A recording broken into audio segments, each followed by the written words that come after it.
So hi good evening to all. कैसे हैं आप सारे लोग? आई होप सारे लोग अच्छे हैं और अपनी प्रिपरेशन अच्छे से कर रहे होंगे।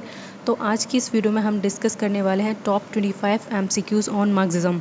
Marxism is a very important topic of your UGC net exam paper 2 political science.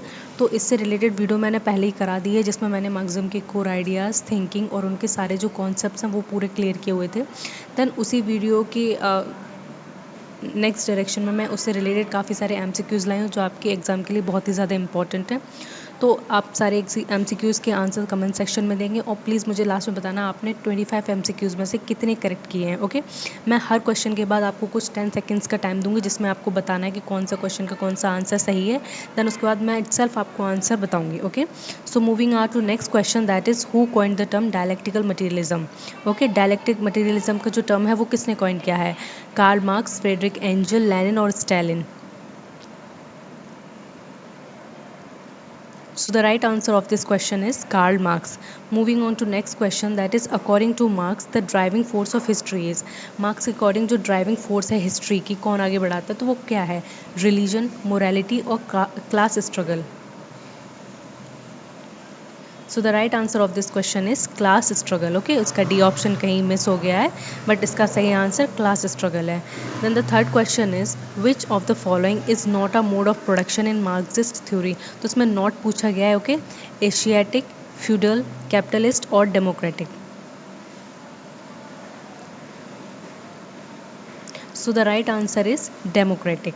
The concept of alienation was primarily developed in, देखो जो alienation का कॉन्सेप्ट था वो मैंने आपको बताया था मोड ऑफ प्रोडक्शन से रिलेटेड था। वर्कर्स को किस तरीके से उनके प्रोडक्ट से दूर कर दिया जाता है। क्यों? क्योंकि एक्सप्लॉइटेड जो एम्प्लॉयज़ हैं या फिर जो इंडस्ट्रियलिस्ट हैं कैपिटलिस्ट सोसाइटी में, वो क्या करते हैं, वो जो सरप्लस वैल्यू निकल कर आती है किसी प्रोडक्ट की वो अपने पॉकेट में रखते हैं और बाकी उन्हें क्या देते हैं, उनका लेबर दे देते हैं। तो अलाइनेशन की पूरी थ्योरी मैंने आपको डिस्कस की है। तो इसमें आपसे यही पूछा गया है कि जो अलाइनेशन की थ्योरी है वो मार्क्स ने किस में दी है। ये सारी बुक्स दी गई हैं मार्क्स की, communist manifesto, Das Kapital, German ideology and the economic and philosophical manuscript. तो आपको इसमें से करेक्ट ऑप्शन बताना है कौन सा इसका करेक्ट आंसर हो जाएगा।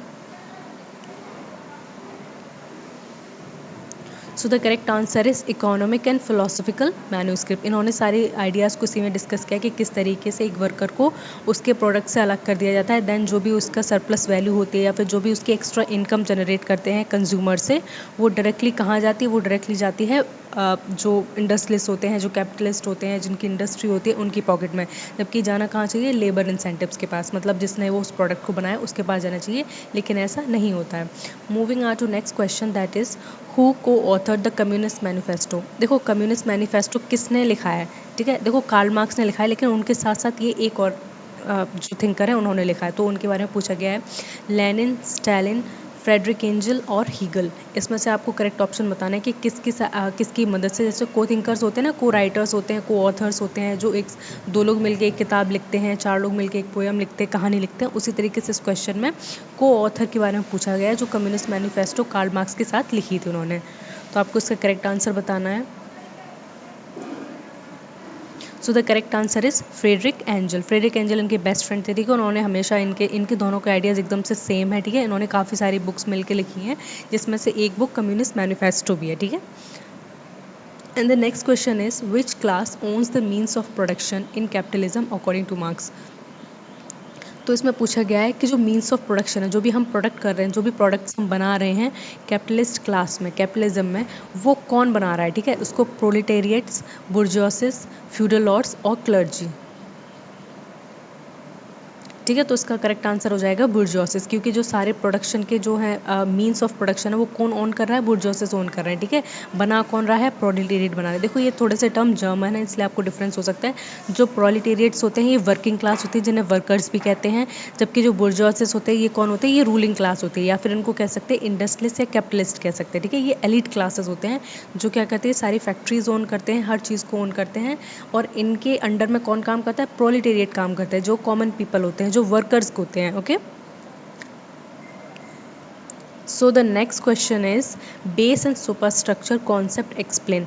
जो बेस और सुपर स्ट्रक्चर का जो कॉन्सेप्ट है वो क्या एक्सप्लेन करता है। मैंने पहले ही बहुत ज़्यादा डीप में बताया था। जो बेस और सुपर स्ट्रक्चर का कॉन्सेप्ट जो कार्ल मार्क्स ने दिया है वो प्राइमरीली किससे एसोसिएटेड है और वो क्या बताने की कोशिश कर रहा है।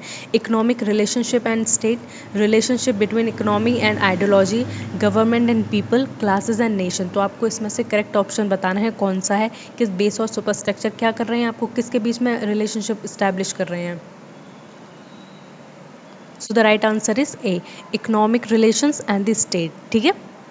Then the next question is in Marxism surplus value is produced by। देखो जो मार्क्सिस्ट हैं या जो मार्क्सिज्म को मानते हैं या फिर जिनका मानना है कि जो सरप्लस वैल्यू है वो प्रोड्यूस किसके द्वारा होती है, लेबर्स के द्वारा होती है। ठीक है, तो उसमें आपको वही पूछना है कि पूछा गया है कि किसके द्वारा होती है, लैंड, कैपिटल, लेबर और मशीन। तो आप समझ गए हैं किसके द्वारा प्रोड्यूस होती है, लेबर के द्वारा। ठीक है, इनका बेस का और सुपर स्ट्रक्चर का जो कॉन्सेप्ट है वो बहुत ही ज़्यादा इंपॉर्टेंट है, उससे कोई ना कोई क्वेश्चन ज़रूर ही पूछ लिया जाता है। ठीक है, moving on to next question that is according to Marx history is the history of. उनका मानना है कि जो हिस्ट्री है वो किस चीज़ की history, philosophy, ideology, moral values और क्लास स्ट्रगल। आपको इसका आंसर बताना है, क्या आंसर हो जाएगा इसका correct. So the right answer of this question is class struggle. History is the history of class struggle. उनका मानना है कि सदियों से लेके आज तक क्या हो रहा है, क्लास स्ट्रगल ही हो रहा है।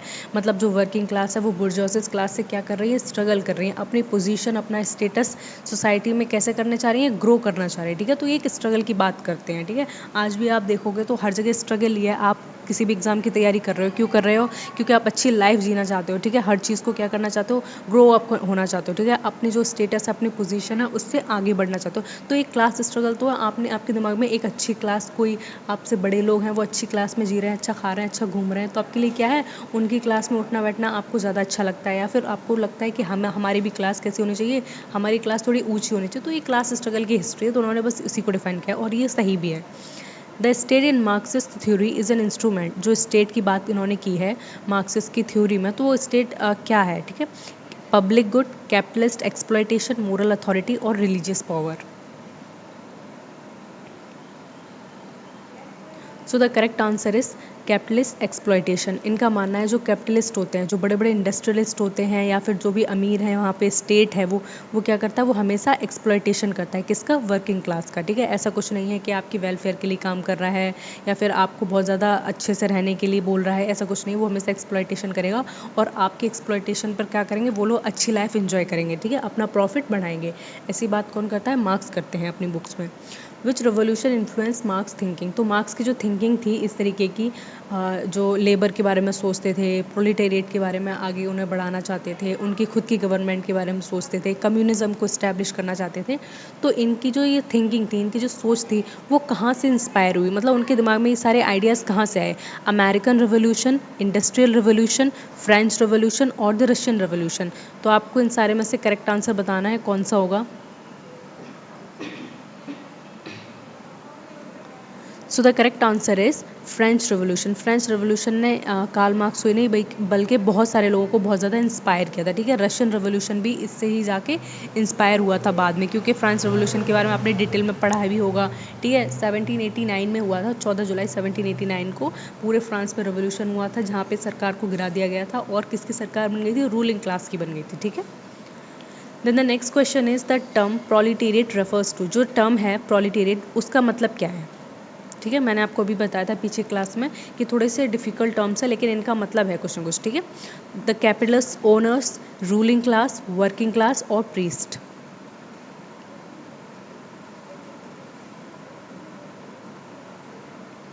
So the correct option is working class. Okay, तो आप प्लीज़ अपने सारे आंसर्स को कमेंट सेक्शन में बताना और मुझे बताना कि आपने कितने आंसर्स ठीक किए हैं। ठीक है, ये सारे क्वेश्चंस बहुत ज़्यादा इंपॉर्टेंट है। ठीक है, किसी न किसी एग्जाम्स में आए हुए हैं ये, और इनसे ऐसा कोई भी क्वेश्चन नहीं है जो बाहर है आपके कॉन्सेप्ट से। ठीक है, या फिर ऐसा कुछ नहीं है जो out of the Marxist theory हो। ठीक है, सब कुछ उन्हीं से रिलेटेड है, उन्हीं से क्या है, एसोसिएटेड है। Then the next question is which of the following book was written by Karl Marx. Karl Marx ने इनमें से कौन सी बुक लिखी है, state and revolution, Das Kapital, the social contract, on liberty. तो कौन सी बुक लिखी है इसमें।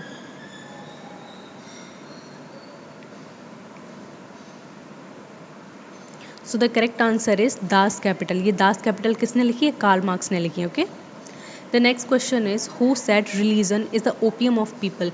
तो किसका कोट है ये कि रिलीजन जो है, धर्म जो है, वो लोगों में एक अफीम की तरह काम करता है, मतलब कि एक बार नशा चढ़ गया फिर वो आसानी से उतरता नहीं है। इस तरीके की थ्योरी की बात कौन करता है? ये कौन करता है? लेनिन करते हैं, रूजो करते हैं, मार्क्स करते हैं और एंजल करते हैं। ठीक है, इस चीज़ के बारे में बताया गया है। तो फिर से एक बार इसके ऑप्शंस देखें, लेनिन, रूजो, मार्क्स और एंजल। किसका ये कोट है? That the religion is the opium of people. बहुत ज़्यादा इंपॉर्टेंट कोट है, मतलब कि ये तो जब आप मार्क्स के बारे में पढ़ते हो तो उसमें इनका ये कोट बहुत ज़्यादा बताया जाता है, इनके बारे में डिस्कस किया जाता है कि वो धर्म को किस तरीके से देखते हैं। ठीक है, आपको पता होगा कि जब ये 16th सेंचुरी 17th सेंचुरी था, तब धर्म को बहुत ज़्यादा माना जाता था। 4 धर्म युद्ध हुए हैं हमारे इतिहास में, बहुत बड़े बड़े।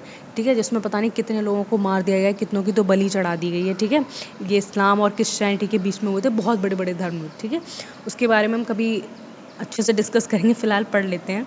तो ये किसका कोट है? लेनिन का, रूजो का, मार्क्स का और एंजल का। सो the correct option is marks का कोट है ये। ठीक है, याद रखेंगे इसको। And the next question is what is the final stage of historical development in Marxism. देखो, मार्क्स ने क्या है, अपनी बहुत सारी स्टेजेस दी हैं कि किस तरीके से मतलब कैपिटलिज्म या फिर कम्युनिज्म लास्ट में स्टैब्लिश होगा। तो आपको ये बताना है कि उन्होंने जो लास्ट में स्टैब्लिश किया था, फाइनली उनका अचीवमेंट क्या था, मतलब उनका गोल क्या था। जर्नी यहाँ से स्टार्ट हुई। ठीक है, कोई भी चीज़ हम करते हैं तो हमारा गोल कहाँ है? स्टेप बाय स्टेप आगे चलता है। ठीक है, लाइक हमने सोचा कि हम यूजीसी नेट की प्रिपरेशन करेंगे, यहाँ पे हम थ्योरी पढ़ेंगे, उससे रिलेटेड हम क्या करेंगे, बुक्स और ऑथर्स को जानेंगे, उसको याद कर लेंगे, फिर उस चीज़ से रिलेटेड हम एमसीक्यूज पढ़ लेंगे। ठीक है, फिर हम रिवीजन कर लेंगे और लास्ट में हम जाके एग्जाम देंगे। तो हमारा फाइनल क्या होता है, गोल क्या होता है? एग्जाम को क्लियर करना। उसी तरीके से मार्क्स ने क्या है, डिफरेंट डिफरेंट स्टेजेस दिए हैं, जिसमें फाइनल उनकी जो डेवलपमेंट स्टेज है उसमें क्या आता है, कैपिटलिज्म को स्टैब्लिश करना चाहते हैं, सोशलिज्म को स्टैब्लिश करना चाहते हैं, कम्युनिज्म को और डेमोक्रेसी को। तो ये आपको बताना है।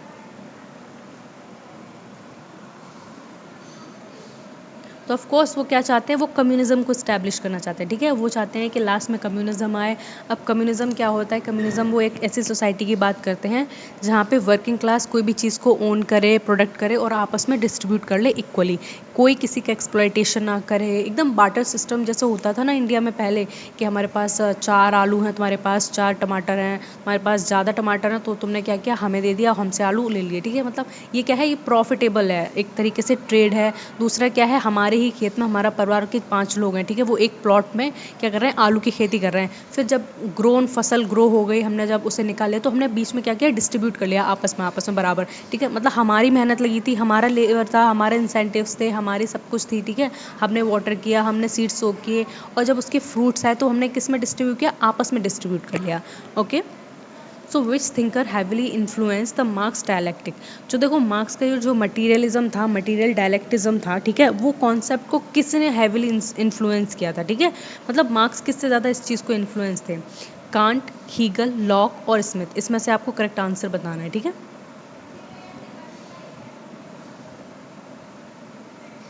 So the correct option is Hegel. ये हीगल के डायलैक्टिकल आइडियलिज्म से बहुत ज़्यादा हैविली इन्फ्लुएंस थे। देन उसके बाद इन्होंने अपना क्या निकाला, इन्होंने मटीरियल डायलैक्टिकल मटीरियलिज्म का कॉन्सेप्ट दिया। ठीक है, ये चीज़ आपको याद रखनी है अच्छे से।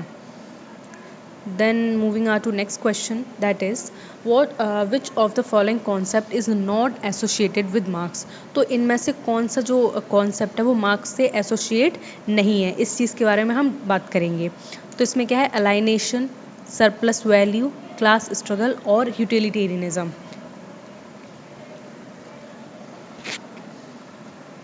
तो आपको अच्छे से पता है, जो अलाइनेशन का कॉन्सेप्ट है वो भी मार्क्स का है, सरप्लस वैल्यू का कॉन्सेप्ट है वो भी मार्क्स का है, क्लास स्ट्रगल, तो क्लास स्ट्रगल के लिए ही मार्क्स जाने जाते हैं। ठीक है, ये सारे कॉन्सेप्ट किससे एसोसिएटेड हैं, कार्ल मार्क्स से एसोसिएटेड है। लेकिन ये यूटिलिटेरियनिज्म का जो कॉन्सेप्ट है ये इनसे एसोसिएटेड नहीं है। ठीक है, ये किसका है, ये है जेरेमी बेंथम का। ठीक है, आपको याद होगा जेरेमी बेंथम ने यूटिलिटेरियनिज्म की बात की थी, जहाँ पे वो maximum happiness for the maximum number की बात करते हैं। ठीक है, इस तरीके का उनका कॉन्सेप्ट था कि जहाँ पे ज़्यादा लोग किसी चीज़ की डिमांड करते हैं तो वही चीज़ होनी चाहिए, ऐसा कुछ सोचा था। ठीक है, सोचा नहीं था, ये कॉन्सेप्ट था इनका एक्चुअल में। And the next question is who develop the idea of dictatorship of proletariat.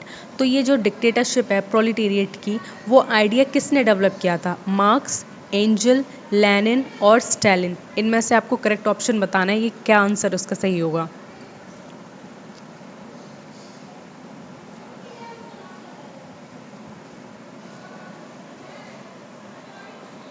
So the correct answer is marks, ठीक है, कार्ल मार्क्स इसका सही आंसर हो जाएगा। So the next question is, which of these describes the relationship between productive forces and the relations of production? तो इनमें से जो कौन सा है जो डिस्क्राइब करता है जो प्रोडक्टिव फोर्सेस हैं जो हमसे प्रोड्यूस करवा रही हैं और जो लोग प्रोड्यूस कर रहे हैं उनके बीच में कैसा रिलेशनशिप है, कॉन्ट्राडिक्टरी है, हारमोनियस है, स्टैटिक है या फिर इटर्नल है। तो आपको इसका करेक्ट ऑप्शन देना है, ठीक है। जो वर्किंग क्लास है और जो ओनर क्लास है, ओन करते हैं जो सारे के मीन्स ऑफ प्रोडक्शन, तो उनके बीच का रिलेशनशिप के बारे में पूछा गया है, कैसा रिलेशनशिप है इनका, ठीक है।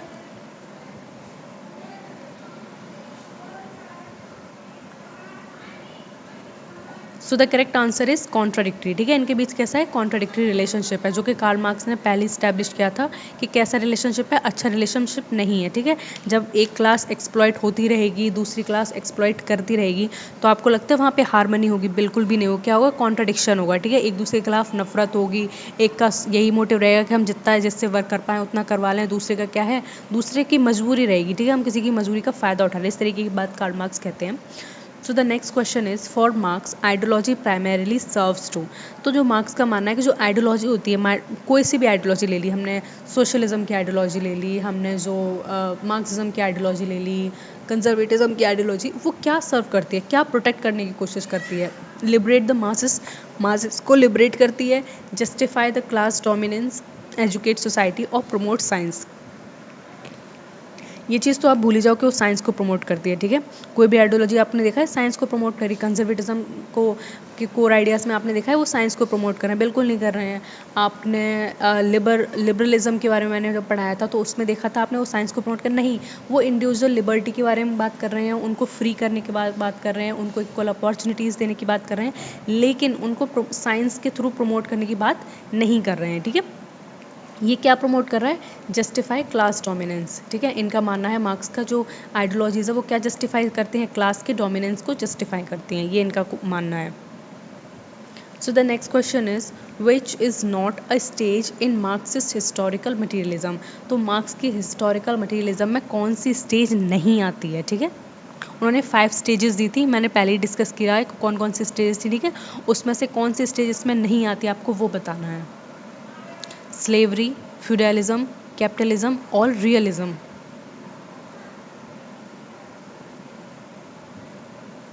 तो आप ऑप्शन देख के समझ गए होंगे, तो correct answer is realism, realism इनसे एसोसिएट नहीं है, ठीक है।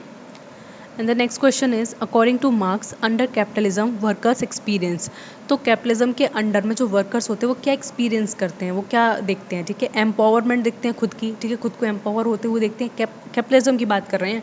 सेल्फ रियलाइजेशन, अलाइनेशन और ओनरशिप। अब आप जब कैपिटलिज्म की बात कर रहे हो तो रूलिंग क्लास के ओनरशिप की तो बात आती है, लेकिन वर्कर्स का क्या होता है, यहाँ एक्सप्लॉइटेशन होता है। तो आपका यहाँ पे नेगेटिव कौन सा आंसर हो जाएगा सारा, देखो ओनरशिप हो जाएगा, ठीक है। वर्किंग क्लास ओन नहीं करती है, सिर्फ एक्सप्लॉइट होती है, ठीक है। यहाँ पे सेल्फ रियलाइजेशन नहीं होता, जब तुम 24 घंटे उसी काम में लगे रहोगे, अपने मालिक के लिए काम करो, तो आप सेल्फ रियलाइजेशन का आपको टाइम मिलेगा, खुद का सोचने का टाइम मिलेगा, नहीं मिलेगा, ठीक है। 2 रोटी, घर, खाना, यही आपकी ज़िंदगी बन जाएगी। एम्पावरमेंट हो पाएगा, इससे नहीं हो पाएगा। सो the correct answer is alienation, जो प्रोडक्ट आपको अलाइन कर दिया जाता है, ठीक है। आपने कोई प्रोडक्ट बनाया, उसको सरकार ने या फिर जो स्टेट है उसने छीन लिया आपसे और अच्छे दामों में किसी को बेच दिया, इस तरीके की बात करते हैं। And the next question is, which of the following best represent the Marxist view of law. तो जो मार्क्सिस्ट व्यू है लॉ का वो क्या रिप्रेजेंट करता है, divine command, neutral arbiter, tool of bourgeoisie और social contract. Tool of bourgeoisie is the correct answer of this question, ठीक है। जो बुर्जोसिस क्लास होती है, जो रूलिंग क्लास की बात कर रहे हैं, उनके अकॉर्डिंग क्या करता है, लॉ काम करता है, ठीक है। इस तरीके की ये बात कर रहे हैं।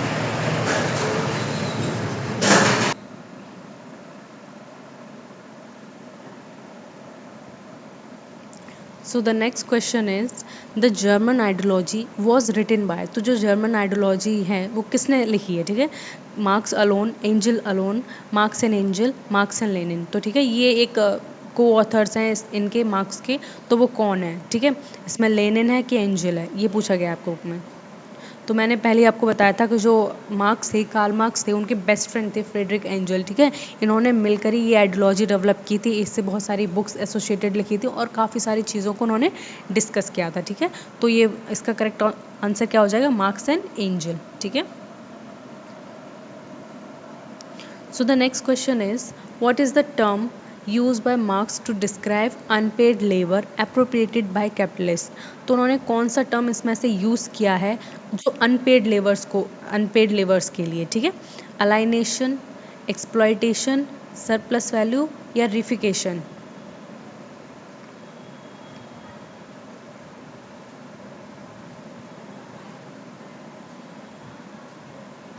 So the correct option is alienation, okay.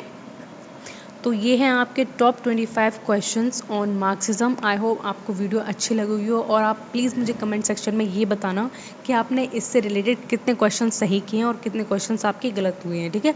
और आपको कोई भी आइडियोलॉजी समझ में ना आई हो तो वो मुझे बताना, मैं उसको पर्सनली एड्रेस करूँगी और उसको आंसर करूँगी, ठीक है। तो तब तक अपनी पढ़ाई करते रहिए, बने रहिए मेरे साथ इस चैनल पे, प्लीज़ इसको सब्सक्राइब कर लेना और आगे की अपनी पढ़ाई करते रहना, ठीक है। नेक्स्ट हम वीडियो लाएंगे कंजर्वेटिज्म, सोशलिज्म, इन सारी चीज़ों के ऊपर हमारे एमसीक्यूज होंगे और इसके साथ साथ हम आइडियोलॉजीज़ को भी कवर करते रहेंगे, ठीक है। Okay then, till then take care, bye bye.